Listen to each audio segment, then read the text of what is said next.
사순절 기간을 지나고 있습니다. 사순절 기간은 부활주일을 앞두고 40일간 경건한 시간을 보내는 그런 기간입니다. 이 기간 동안에 성도들은 십자가를 묵상하면서 기도와 금식으로 보내야 합니다. 그리고 자신의 죄를 회개하며 주님의 은혜를 사모하는 그런 기간이기도 합니다. 십자가가 인생의 답이기 때문입니다. 십자가로 우리가 구원을 받았기 때문입니다. 십자가의 능력이 사망의 권세를 멸하였고 우리가 치유를 받았기 때문입니다. 그러므로 이 사순절 기간에는 십자가를 더 많이 묵상하시기를 원합니다. 그리고 십자가의 은혜의 자리에 은혜의 보좌 앞으로 나아가기를 우리는 힘써야 합니다. 지난주에는 예수님께서 예루살렘 성전의 무너짐과 말세의 징조에 대해서 말씀하신 내용을 같이 나누어 보았습니다. 오늘은 성전 안에서 불같이 화를 내시는 예수님에 대해서 그리고 그 성전을 척결하시는 예수님에 대해서 같이 나누어 보기를 원합니다.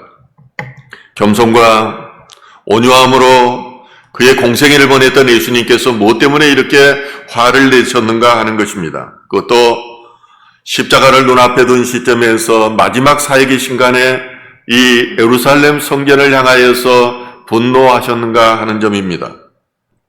예수님께서 분노하셨다는 것은 하나님께서 분노하셨다는 것입니다. 그러므로 예수님의 분노를 아는 것은 하나님의 뜻 안에서 삶의 예배자로 살아가는 우리들에게 있어서 매우 중요한 것이기도 합니다.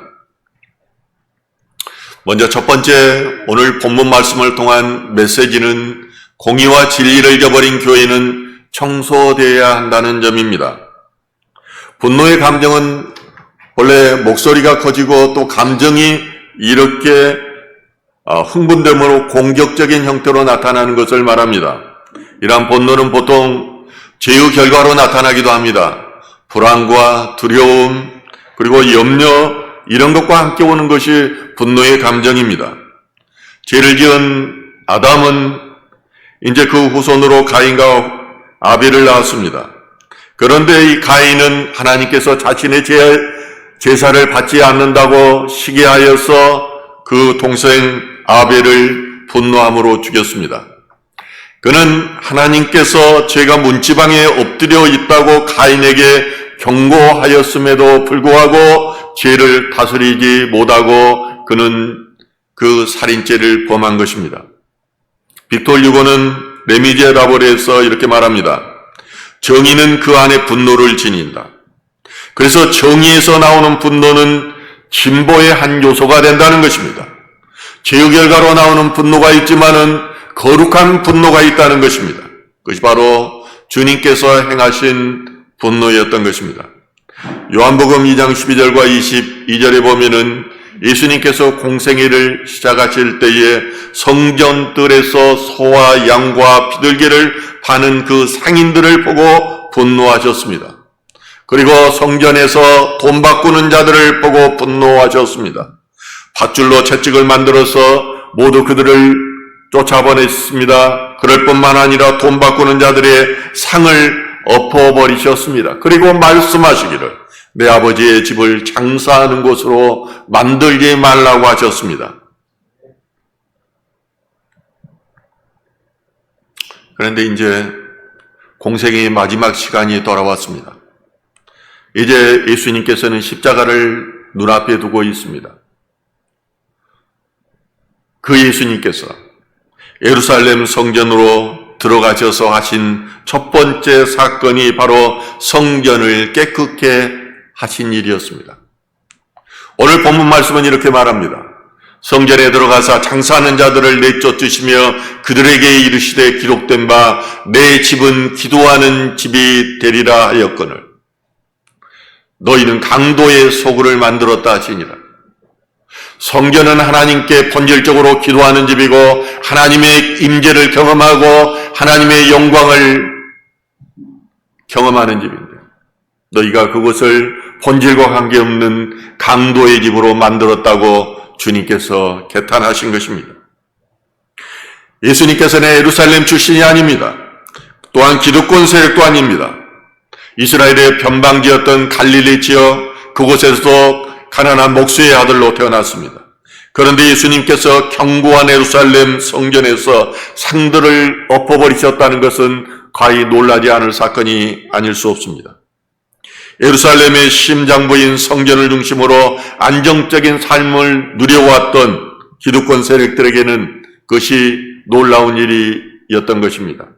그들의 입장에서는 자신들의 안전한 울타리가 허물어지는 그런 위험성을 느꼈던 것입니다. 이제 대제사장들과 서기관 그리고 장로들이 예수님을 죽이려고 했습니다. 그렇지만 오늘 본문은 뭐라고 합니까? 모든 백성들이 예수님의 말씀을 열심히 듣고 있었기 때문에 어찌할 방도를 찾지 못했다고 말합니다. 그래서 어떻게 예수를 죽일까 고민을 하고 어떻게 꼬투리를 잡을까 아무리 궁리를 했는데도 잘 방도가 떠오르지 않는 것입니다. 왜냐하면 백성들이 두렵기 때문입니다. 그래서 이제 말로 저의 흠을 잡으려고 말을 하는데 무슨 권위로 이런 일을 하느냐고 묻는 것입니다. 한마디로 이런 권위를 누가 너에게 주었느냐는 것입니다. 만약 여기에 답을 하지 않는다면, 답을 잘못한다면 성전 수비수를 통해서 예수를 쫓아내려고 이렇게 물었던 것입니다. 이에 대해 예수님께서 말씀하십니다. 요한의 세례가 하늘로부터냐 아니면 사람부터냐? 예수님께서 그들의 질문에 대해서 요한의 세례를 가지고 요한의 권위를 가지고 이제 다시 묻는 것입니다. 그들은 다시 모여가지고 이 질문에 대해서 어떻게 답할지를 의논해 보았지만은 답을 얻지를 못했습니다. 결론을 내리지 못한 것입니다. 왜냐하면은 요한의 세례가 하늘로부터 왔다고 그러면은 왜 요한이 말한 회개를 너희가 하지 않는다는 책망을 받을 것이고 이것이 사람으로부터 왔다라고 말하면은 이 말을 믿었던 수많은 군중들로부터 그들이 질책을 받고 비난을 받을 것이 뻔했기 때문입니다. 그래서 할 수 있는 답은 우리가 알지 못한다고 그렇게 답하는 것뿐이었습니다. 이렇게 말씀하시자 예수님께서는 뭐라고 말합니까? 나도 무슨 권위로 이런 행위를 하는지 말해줄 수가 없다. 저들은 예수를 올무로 묶으려고 했지만은 스스로가 올무에 묶인 것입니다. 이것은 예수 안에 지혜가 있기 때문입니다. 예수님은 기묘자이기 때문이고 모사이기 때문입니다. 예수님 안에 있는 어떤 술책도 통하지를 않는 것입니다. 그의 지혜를 따라갈 수가 없는 것입니다.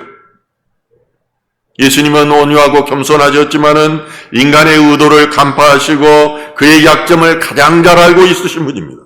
그래서 우리가 예수를 믿으면은 어떤 고난 가운데서도 그것을 극복하고 합력하여 선을 이루게 됩니다. 특별하게 하나님을 보는 눈이 가진 사람들은 그 고난 가운데서 하나님께서 어떻게 일하고 계신 그것을 보게 됩니다. 억울한 상황 가운데서도 깊이 있고 승리하게 만드신 것은 예수님께서 제자이고 모사이고 기묘자이기 때문입니다. 또한 도저히 불가능할 것 같은데 도저히 이루어질 수 없는 것 같은데도 이루시는 분이 예수님입니다. 그렇기 때문에 우리가 기도하면서 하나님께서 어떻게 일하시는가를 영적으로 유심히 바라보며 이것을 믿고 나아가는 것입니다. 그 믿음 안에서 확신과 증거를 찾는 것입니다. 예루살렘은 어떻습니까? 다윗이 수도로 정한 이후에 1000년 동안 이스라엘의 정치와 종교의 중심지였습니다. 또한 다윗이 그곳에 법궤를 옮기고 나서 솔로몬이 성전을 짓고 나서 여호와의 이름을 두려고 선택한 도시였습니다. 그러므로 이스라엘의 모든 성인 남자들은 1년에 3번씩 꼭 예루살렘을 방문하여서 제사를 드려야 될 의무가 있었습니다. 예수님께서 바로 그곳에서 십자가에 돌아가시기로 작정하셨고 예루살렘을 향하여서 이렇게 탄식합니다. 예루살렘아, 예루살렘아, 선지자를 죽이고 내가 파송된 자들을 돌로 치는 자여 암탉이 그 새끼를 날개 아래에 모음같이 내가 내 자녀를 모으려 한 일이 몇 번이었더냐. 그러나 너희가 원하지 아니하였도다. 보라, 너희 집이 황폐하여 버려진 바 되리라. 성경에는 예루살렘으로 표기하고 있지만은 헬라식 표어는 예루살렘아입니다. 예루살렘은 큰 왕의 성임에도 불구하고 그 왕을 거부한 곳이 되었습니다. 예루살렘은 예언자를 죽이고 그들에게 보내진 사람들을 돌로 쳤습니다. 예수님께서는 왕을 구한 예루살렘을 향하여서 예루살렘아 두 번씩이나 외치고 나서 가슴 아픈 마지막 고변사를 남깁니다. 너희 집이 황폐하여 지리라고 선포한 것입니다. 인류의 죄를 대속하여서 예수님께서 이제 내가 죽음으로 이곳을 회복하리라고 말씀하신 것입니다. 문제는 다윗의 성인 예루살렘에서 자신이 유월절의 어린 양으로 하목의 제물로 돌아가시기 이전에 그 예루살렘 성전을 청소하셨다는 사실입니다. 어느 시대를 막론하고 세상은 악합니다. 어느 시대를 막론하고 인간은 정욕과 죄악으로 가득한 것입니다. 그러나 예루살렘 성전만은 특별 계시가 임하는 하나님의 백성이 선택한 예루살렘 성전만은 하나님의 공의와 정의를 실현하는 하나님의 임재의 장소가 되어야 하였습니다. 그런데 성전이 더럽혀졌고 성전이 하나님의 공의와 정죄를 실현하는 장소가 되지 않는다면 그러면은 어떻게 하겠습니까? 그런 성전은 청소되어야 됩니다. 그리고 그런 성전은 이제 무너져 버릴 것이라고 예수님께서 말씀하십니다. 그러므로 예수님께서는 내 집은 기도하는 집이 되리라 하였거늘 너희는 강도의 성구를 만들었다고 한탄하신 것입니다. 하나님의 임재가 있고 그곳에서 하나님의 유로를 받고 하나님의 영광을 체험하는 곳이어야 되는데 하나님의 몸과 인간의 욕심과 그리고 욕망 그리고 돈이 오가는 곳 탐욕이 가득한 곳으로 너희는 만들어버렸다고 예수님께서 한탄한 것입니다.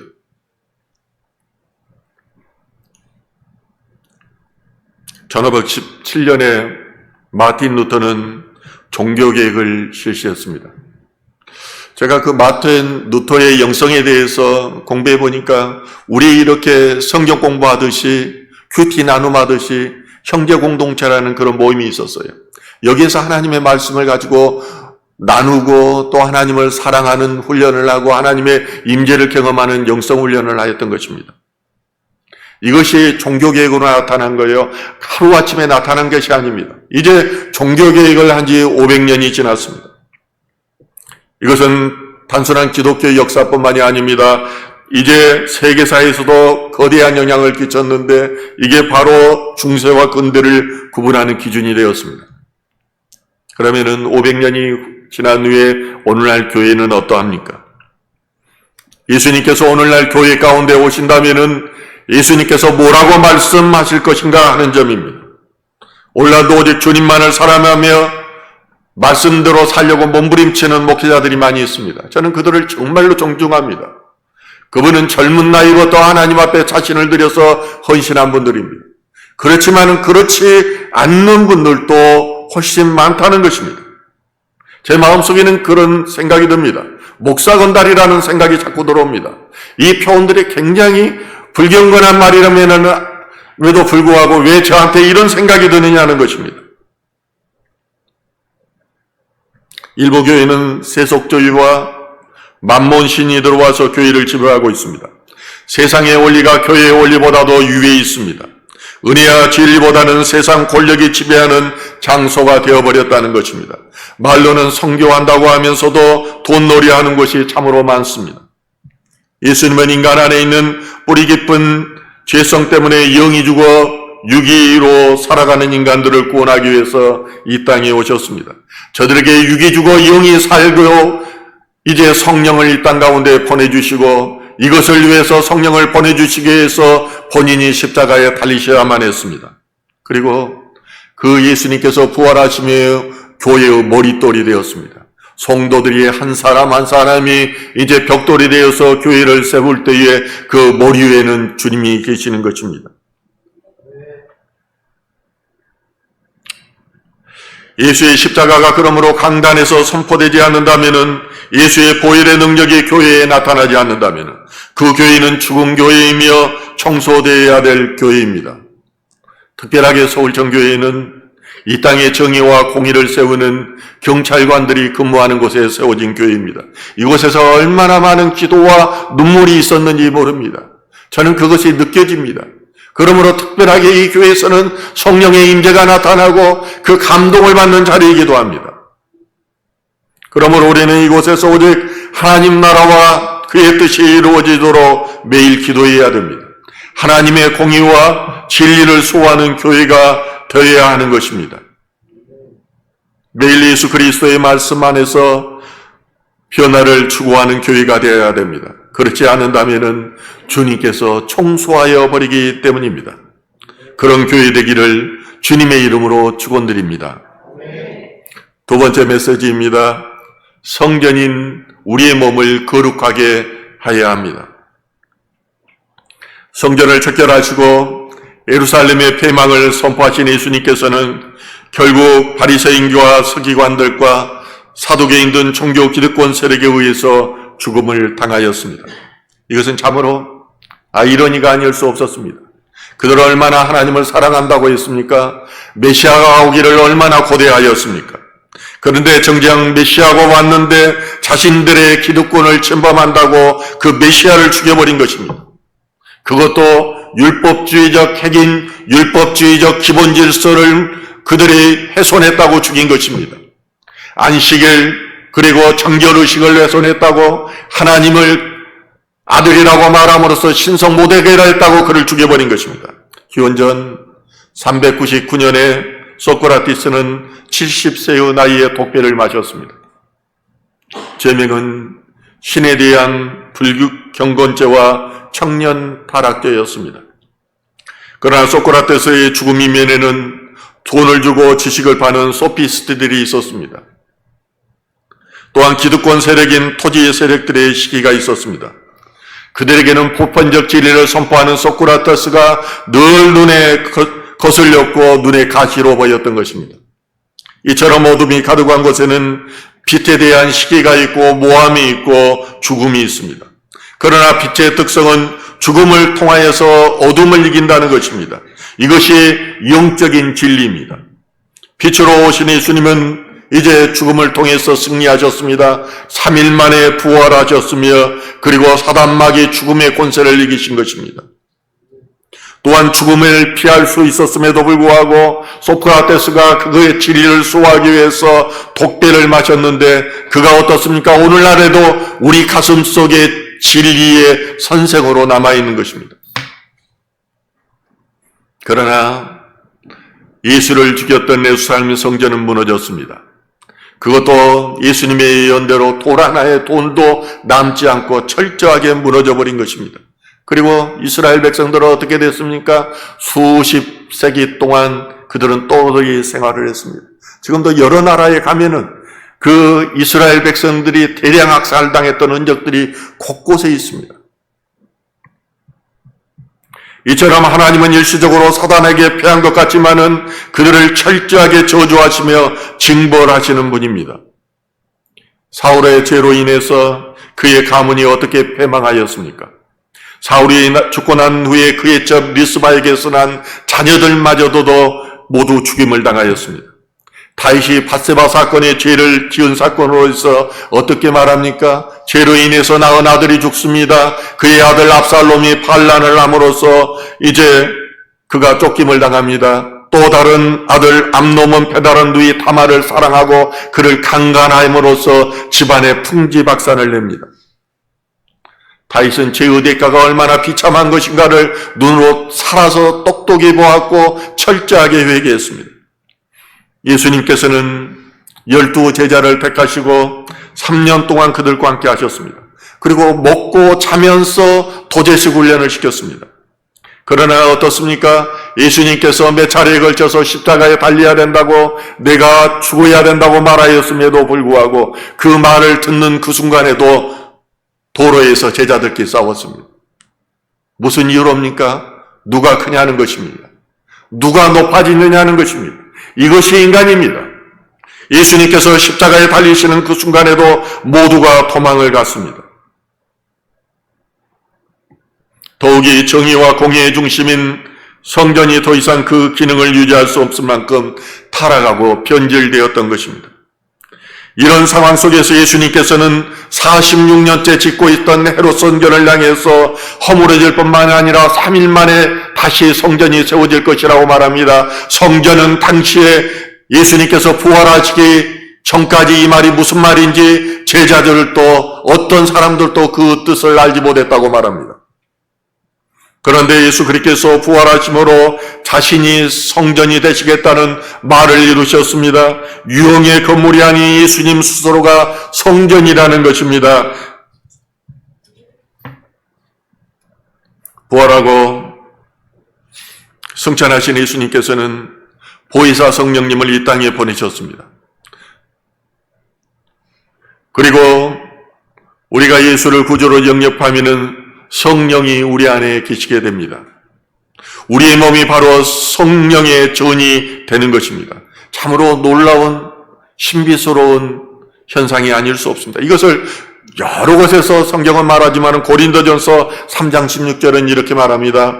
너희는 하나님의 성전인 것과 하나님의 성령이 너희 안에 계시는 것을 알지 못하느냐. 아멘. 영적 원리입니다. 내가 하나님의 성전인 것은 기도회와 그리고 말씀과 예배를 통해서 하나님의 깊은 임재와 다스림을 통해 경험할 수가 있습니다. 여러분 삶 가운데 하나님의 임재를 경험하십니까? 내 안에 성전이라는 것을 경험하십니까? 내 안에 성전이면 내가 삶의 예배자로 살아야 된다는 것을 늘 느끼느냐는 것입니다. 한 번은 어떤 청년이 저희 눈을 보면서 저는 그런 눈 세상 살아가면서 처음 봤습니다. 놀라운 광채가 눈 안에서 나오고 있었습니다. 그러면서 하는 말이 하나님이 계세요 그러는 거예요. 나 무슨 처음 듣는 말에서 예 그랬더니 나는 봤어요 그래요. 저는 이 말씀이 그래서 너무 절실하게 느껴지는 거예요. 아, 예수를 믿으면은 내 안에 하나님이 계시는구나. 분명히 그 청년은 뭘 봤어요. 광채가 나오는데 내 영혼을 뚫고 지나가는 것 같더라고요. 고린도전서 3장 17절은 이렇게 말합니다. 누구든지 하나님의 성전을 더럽히면은 하나님이 그 사람을 멸시하시느니라. 하나님의 성전은 거룩하니 너희도 그러하리라. 구약 성경의 모세오경의 핵심은 바로 레이기라고 말했습니다. 레이기의 키워드는 뭐입니까? 거룩입니다. 하나님은 거룩의 영이시고 거룩하신 분입니다. 그리고 성전이 거룩하지 않으면 촛대를 옮겨버리시는 것입니다. 너희가 성전이면 너희가 거룩함을 유지하라는 것입니다. 오늘날도 교회 안에서 얼마나 더러운 것들이 많이 자행되고 있습니다. 목사들이 다 말을 못해서 그렇지 목사 자신들뿐만 아니라 성가대 안에서 임직자들 안에서 얼마나 더러운 일들이 행하여지고 있다는 것은 하나님이 너무나도 잘 알고 있습니다. 우리 안에는 육체의 소욕과 성욕의 소욕이 늘 갈등합니다. 선을 행하고 싶으나 악을 행하는 것입니다. 그러나 믿음이 성장하면은 성령의 역사로 육체의 소욕을 이기게 됩니다. 육체 안에 죄로 인해서 부도졌던 악한 어둠의 영들이 떠나가게 되는 것입니다. 육으로 못하는 것을 이제는 성령으로 영으로 하게 되는 것입니다. 우리는 이 악을 이기고 선으로 살아가지 못하면은 이제 내 힘으로 되는 것이 아니라 성령으로 되는 거예요. 오늘 전도사님 너무 감동으로 받았고 그것이 본인의 고백이라는 것이 제가 가운데 느껴졌어요. 찬양을 하는데 내 약하지만은 주님은 그 약함마저도 알고 있습니다. 목사가 뭐 잘하는 게 있습니까? 저도 수없이 죄를 짓고 생각으로 죄를 지을 때도 있고 말로나 행동으로 죄를 지을 수도 있습니다. 그렇지만 그 약함마저도 사랑하시고 이 죄를 이길 수 있게 해주는 분이 성령입니다. 저는 늘 그걸 느낍니다. 나의 의지로는 술을 끊지 못하나 성령께서 하십니다. 나의 의지로는 교회를 다녀도 청년들 가운데서도 또 도박을 하는 청년들이 많이 있습니다. 내 안으로 내 의지로는 끊지 못합니다. 그러나 이것을 성령께서 끊게 해주신다는 거예요. 그러므로 아브라함이 되었습니다. 야곱이 이스라엘이 되었습니다. 이제 세상에서 큰 자로 꿈을 가지고 그 꿈을 이루기로 원하였던 사울이 이제 바울이 작은 자가 된 것입니다. 예수님을 인격적으로 만났으며 성령으로 충만하였던 바울은 이제 고린도 교회를 향해서 너희들이 하나님을 믿고 하나님의 은사를 체험하였지만은 이 고린도 교회 우상으로 가득한 더러운 곳에서 너희가 살아가지 말고 이제 거룩하라고 말씀하고 있는 것입니다. 목회를 하다 보면은 비참한 그런 생각 가운데 잠길 때가 많이 있습니다. 그것은 사람이 변하지 않는다는 것입니다. 그러나 변하지 않을 것 같은 사람도 성령이 임하면은 변합니다. 그것도 그냥 변하는 것이 아니라 놀랍도록 변합니다. 저는 이런 사람 한 사람 만나면은 얼마나 행복한지 몰라요. 그 기쁨으로 목회하는 것입니다. 성령이 임하면은 전에는 귀로만 들었으나 이제는 눈으로 봅니다라고 고백했던 욥의 고백과 같이 하나님의 임재를 경험합니다. 성령의 역사에 순종하면서 내 안에서 하나님의 성전은 그 지성소를 경험하게 되는 것입니다. 하나님의 돕는 손길을 경험한다는 것입니다. 하나님의 내 안에 지성소 안에 임하심으로 그 하나님께서 일하지 않으시면 인생의 문제가 풀리지 않습니다. 내가 아무리 능력이 있는 것 같지가 않고 발버둥 쳐보지만은 인생의 문제는 하나님께서 해결한다는 것을 절실하게 깨닫게 됩니다. 하나님의 성전을 경험한 인생은 더 이상 육신의 정욕으로 삼지 않습니다. 이생을 자랑으로 살아가지 않습니다. 나이가 들 때마다 내 때는 어떻다고 내가 누군데라고 하는 그딴 짓거리들을 더 이상 하지 않는다는 거예요. 지금까지는 내 이익을 위해서 치열하게 살아왔지만 이제 타인의 이익을 위해서 타인을 섬기는 그런 삶을 살아가는 것, 이것이 영적 거룩인 것입니다.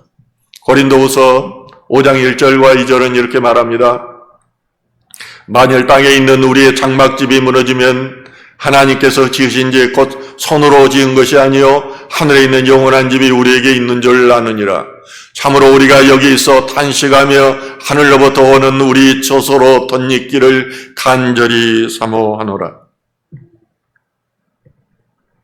구약의 율법과 성전으로는 도저히 변하지 않을 것 같았던 그런 사람들이 이제 성령이 임하니까 변합니다. 마가의 다락방에 120문도가 기도하고 있는데 그냥 강한 바람이 불고 혀 같은 불이 내리고 하니까 어떻게 변합니까? 바로 나가서 전도하기 시작해요. 그것도 예수를 죽였던 그 관리들, 유대인들 그 앞에서 담대하게 전하는 것입니다. 그리고 성령이 임하면은 이 땅에서 그렇게 얻고 싶었고 구하고 싶었던 세상의 것들이 배설물로 보입니다. 다 똥으로 보이는 거예요. 이것은 더 큰 것을 보았기 때문이에요. 하나님 나라에 있는 장막집을 보았기 때문이에요. 이것은 일시적이며 그림자라는 사실을 알기 때문이에요. 우리는 육의 눈으로 보이는 대로만 살기만은 이제 성령이 많으면 영의 눈으로 하늘의 것들을 보게 되는 것입니다. 하늘에 있는 영원한 집이 우리에게 있는 줄 알기 때문에 이것을 간절히 사모하게 된다는 것입니다. 그러므로 예배의 자리를 사모하게 됩니다. 떡으로만 사는 것이 아니라 말씀으로 살아가게 되는 것입니다. 예수님께서는 십자가의 죽음을 앞두고 예루살렘에 입성하셔서 성전을 적결하셨습니다. 심지어 화려하고 웅장했던 예루살렘 성전을 무너뜨리고 스스로가 부활하심으로 성전이 되셨습니다. 그 예수님께서 성령으로 우리 안에 오셨습니다. 우리 머니 성전이 되게 하신 것입니다. 너희가 성전이니 거룩하라고 말씀하십니다. 거룩하지 않으면 유형의 성전이 무너지듯이 너희가 영원한 장막 앞에서 무너질 것이라는 겁니다. 육으로는 도저히 예수님의 말씀을 이룰 수 없는 죄된 우리 인생들은 성령을 받아야만 거룩해질 수가 있습니다. 성령을 받아야만 말씀대로 살아갈 수가 있습니다. 그것을 성령 받았던 예수님의 제자들의 삶을 통해서 증명하고 있습니다. 오직 예배와 기도 자리를 통해서 죄된 몸을 청소함으로 성령 충만한 저와 여러분 되시기를 주님의 이름으로 축원합니다. 오늘 말씀을 생각하면서 우리 같이 통성으로 기도하도록 하겠습니다.